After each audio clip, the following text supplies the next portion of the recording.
Hello സ്വപ്നേ മോളെ hello പറ കേക്ക. ആ മോളെ നീ വിളിച്ചപ്പോഴേ ഞാൻ വർക്കിലായിരുന്നടി. അത് അറബി അടുത്ത് നിൽപ്പുണ്ട്. ഇടയ്ക്ക് ചെറിയ ഗ്യാപ്പ് കിട്ടിയപ്പോ വിളിച്ച എന്തുവായിരുന്നു മോളെ? ഹലോ ഹലോ കട്ടാക്കി പോയോ ഇവള്? നീ ചുമക്കുന്ന കേൾപ്പിക്കാനാണോ എന്നെ ഈ സമയമില്ലാത്ത സമയം? അറബി അടുത്ത് നിൽക്കുന്ന എന്തോ കാര്യമെന്ന് പറയുന്നു. സ്വപ്നേ എടി പറയടി, ഞാൻ ഈ സമയമില്ലാത്ത സമയത്ത് എന്റെ ദൈവം ഇത് എന്തൊരു കഷ്ടമാണ്. 3-4 ദിവസം കൊണ്ട് തുടങ്ങിയിട്ടുള്ളത്. ഞാൻ ഈ പോർച്ചുഗൽ ഇവിടെ മണ്ടേന്നെടുത്ത് താടിച്ചാവും. ഞാൻ കഴിഞ്ഞോ നിങ്ങളുടെ ആട്ടം? കഴിഞ്ഞോ കഴിഞ്ഞോന്നാ? ആ നിങ്ങളും നിങ്ങളുടെ അച്ഛനും കൂടെ ഈ വീട്ടിൽ അങ്ങ് പുറത്തോ. ഞാൻ എന്തിനാണ് ഇവിടെ ജീവിക്കുന്നത്?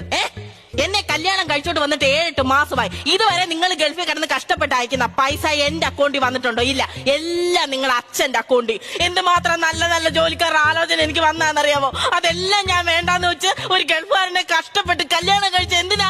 നിങ്ങൾ കഷ്ടപ്പെട്ട അവിടെ നിന്ന് പൈസ അയക്കുമ്പോ എനിക്ക് ഇവിടുന്ന് ദൂർത്തടിക്കാമല്ലോ എന്ന് ഓർത്തിട്ടാ.